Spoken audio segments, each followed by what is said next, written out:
we're gonna do a capirotada. So for starters, what I'm gonna do is I'm gonna lay some butter on the bottom of this pan.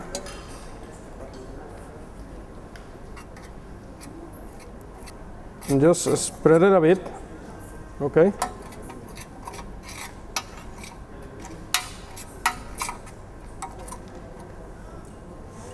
Then I'm gonna take some bread.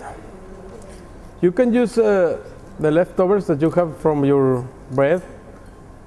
When it gets a little bit tough, you can use it. White bread.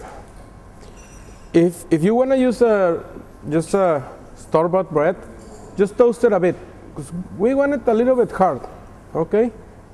So if you're not using all bread, just toast it a bit so it gets a bit hard. I'm not going to do the whole pan, I'm just going to do small parts to demonstrate. I have some ready for you guys to try. So you lay the bread on the bottom, okay? Then on top of that, we're going to lay some chopped apple.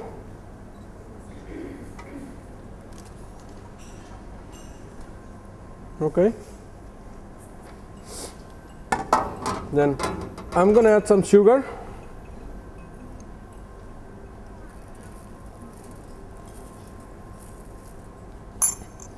And a little bit of cinnamon.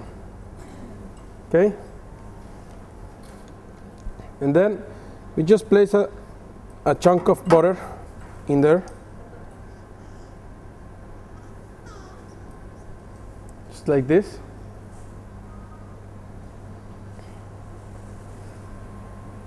Okay. Then what we do, we put another layer of bread. And we repeat. We do exactly the same. Our apples, our sugar, and cinnamon, and our butter.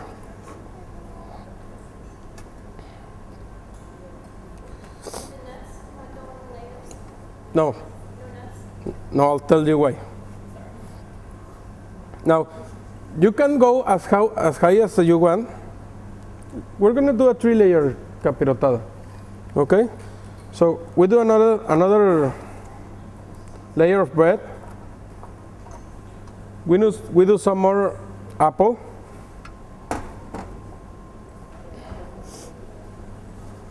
Some more sugar and cinnamon. Now, here's where we add the nuts. Why the nuts on top? We want the nuts to get roasted. They change the flavor when they're roasted, okay? So we're gonna put them on top. That way they also release all the oil that they have, and that oil gets soaked under all the layers underneath. So right now we're doing walnuts.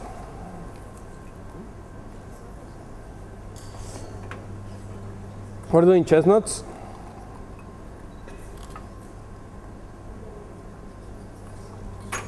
We're doing almonds.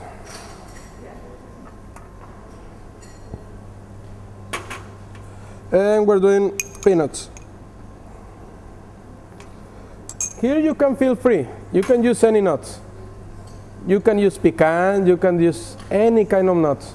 Also, you can use sesame seed.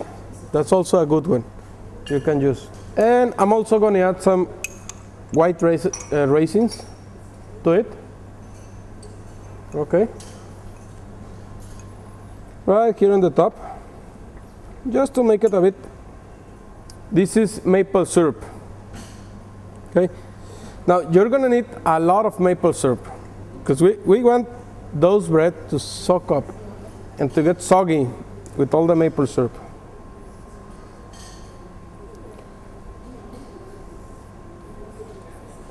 Now, what you're going to do is take this, put it in the refrigerator, let it rest overnight. Then the next day, you add twice the amount of maple syrup. Okay? And then you bake it. We're going to bake it for around an hour. And what we're going to have, the end result is going to be something like this. Okay. Now all the nuts had gone down because the bread soaks them, all the flavors and all the oils. Okay. And what you're going to do is just before serving, add a little bit more maple syrup. You can cut in and yeah, we serve that warm. Yeah. We cook it at 150 degrees for around 1 hour. Now all the maple syrup is going to get caramelized, so you may get some crunchy parts. It's just the caramelized maple syrup. That's also tasty. It's a good thing. Now, you can serve this also with a little bit of vanilla ice cream. So it's a good combination there. We're doing an apple capirotada. Different regions on Mexico, different kinds of capirotada. The traditional one is with dry fruits. Is that one that everybody knows, but we do apple, we can do pineapple, we can do peach, we can do just nuts. We can do many kinds of capirotada. Use your imagination. Just change the apple for another thing, and you will get some good results at the end.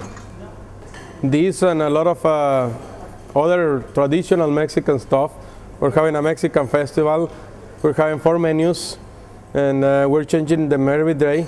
So feel free to come down to La Cantina, have dinner with us, maybe have lunch, and try something original from Mexico. Thank you very much.